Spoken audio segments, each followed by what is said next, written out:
My name is Tiegen Kennedy. I go by Motion Tiegen. I'm from Burnsville originally, and been living in Minneapolis past couple years.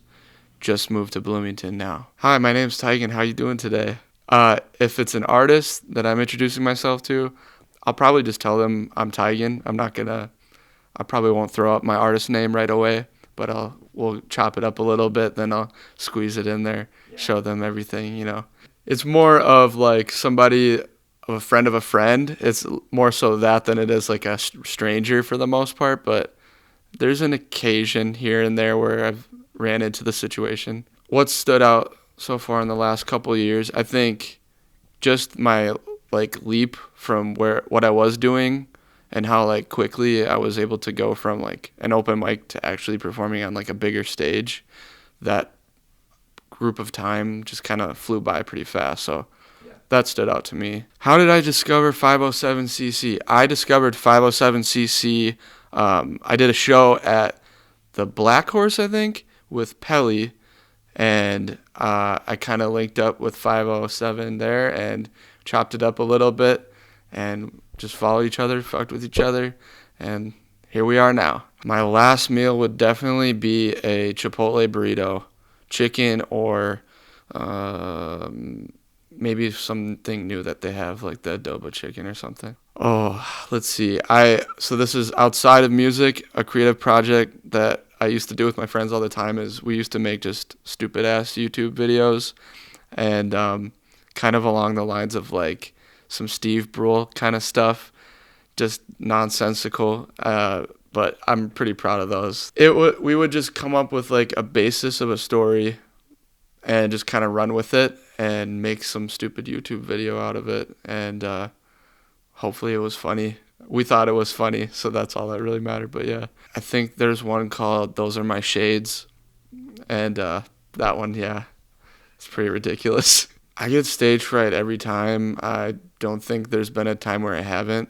So I just kind of like jump into it, and then eventually the nerves kind of help me be a little more energetic than I normally am. And also just like a shot or two definitely helps. What was it like performing at the fairgrounds? So we performed on the International Bazaar stage, and that was insane. Like the crowd was like the biggest crowd I've performed in front of by far, and it was really cool being like backstage with all the other artists and chopping it up with them before actually going on. And for a lot of them too, it was their first time being on that kind of level of venue, if you will. So that was really cool. And yeah, there's nothing like it. I plan on doing that again for sure.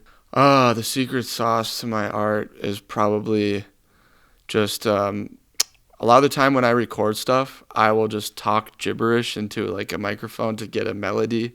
I think there's a couple artists that probably do that, but um, I'll just do that, record myself, find the parts I like, and I'd say that's probably my secret sauce right there. If I made a song in 60 minutes, it'd probably be some like punk, hip hop, pop type song, and just some really whiny shit talking about an old girlfriend, an ex, and yeah, some sappy stuff for sure. I do. So it's not out now, but this song I did with Pelly, I just kind of like whipped something up pretty quick. I posted a little snippet on my Instagram.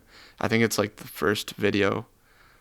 Probably won't be the first video by the time this comes out, but it's called Lil Mess, and I made that in literally like an hour.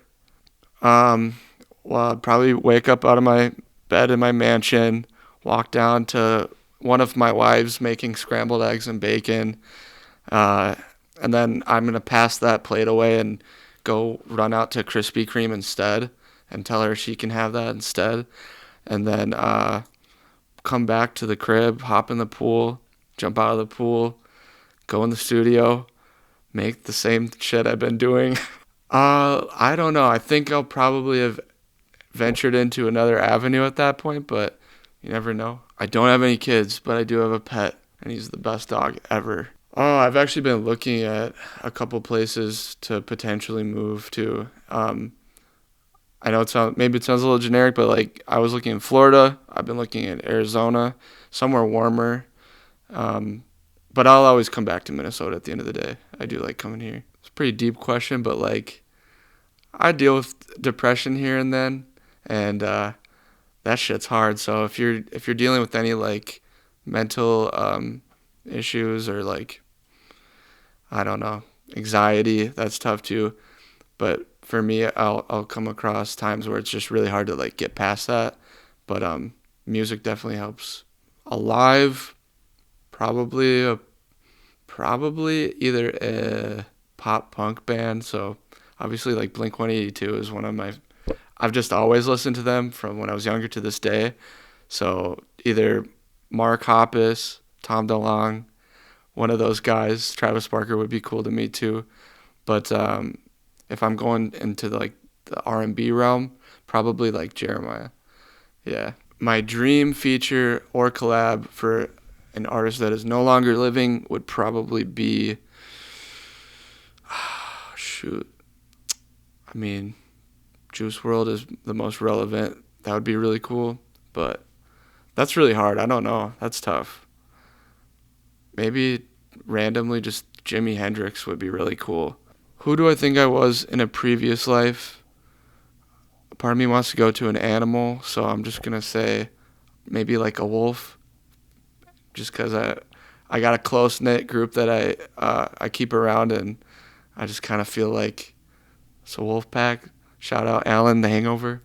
The most comfortable place creating or writing, I'd say for a lot of people it's in the car. For some reason it just like something happens in a vehicle where you're just like, wait, I need to write this down, or I need to like take note of this, or I need to like say this little melody or sing this little melody. And then a lot of the times just like if I'm at work, I'll randomly think of a lyric or think of just like an idea and I'll jot it down. So it really comes at random times, but probably the car most of the time, yeah. I have a half-ass studio at my house, yes. I have two HS5s, which I've been told by Pelly a couple times, why did you not just get the HS8s? Because there's better lower end, and he's going to gun me for that for life probably. But I like those monitors, like they're pretty solid. I work on Logic.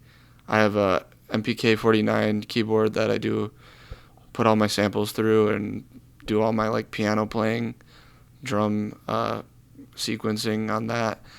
And yeah, we have lights similar. The vibe is very similar to this actually. We have the same exact remote actually for the lights, so it's important, man. It's weird. We'll bring artists in to record and we'll just change the light randomly and they'll be like, whoa, oh my god. All right, and then they just go ham. So do I have anything dropping soon? Probably by the time you guys see this, it might be out. I'm pretty sure it'll be out by this point. I've been working with a collective. They go by Love Network, and they've kind of adopted me into that. And it's a group of guys, Alex Verne, Dom Mooney, Malu Wayward, really cool artists. And they're really, I like what they're doing and the direction they're going with the sound. It's very different from the stuff I'm making right now.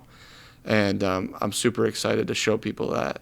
I'm working on a little EP of just the music that I've been self-producing, which will be pretty new because I don't normally do that. I've dabbled in it, but nothing that I thought was quite good enough up until this point. So I'm pretty excited about that. That will probably come out in the summertime. So maybe when this reaches everybody. I don't have a name for the project yet. I wait till everything is all there. I got like 4 of the maybe 8 songs that I want, so halfway through. So we just talked about this last night. We're working with another videographer, Justin DP, and Dom Mooney's already done a couple things with him, and we're hoping to get a video out there by the time this is out. So yeah, there should be something. Shout out Black Crane Productions. Shout out Calvin Johnson, the man that holds it down. He's like a manager to me. Shout out Malik Mitchell. He's cold behind the camera as well. Shout out Malu Wayward. Shout out Dom Mooney. Shout out Designed by Vern. I love you guys. I'm going to say shout out Joel Byer. He was a choir teacher. I took the class originally because I was like, easy credit. But he kind of linked with the students, and he really like resonated with me at the end of my time doing that.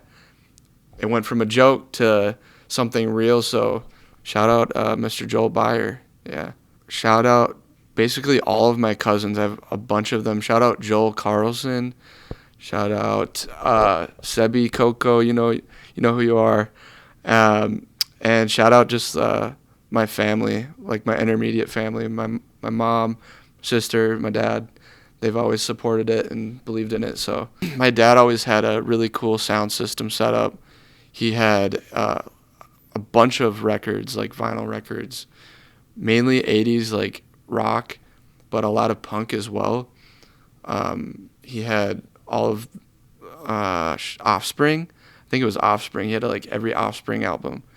And we listened to that on the weekends quite a bit. So that's kind of where if you hear any sort of like punk tones in my music, that's probably branching from that.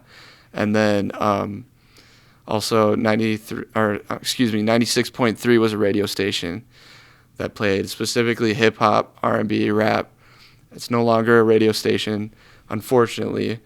But my dad was always super animated when 50 Cent song would come on, and his goofy ass would dance to it and rap it.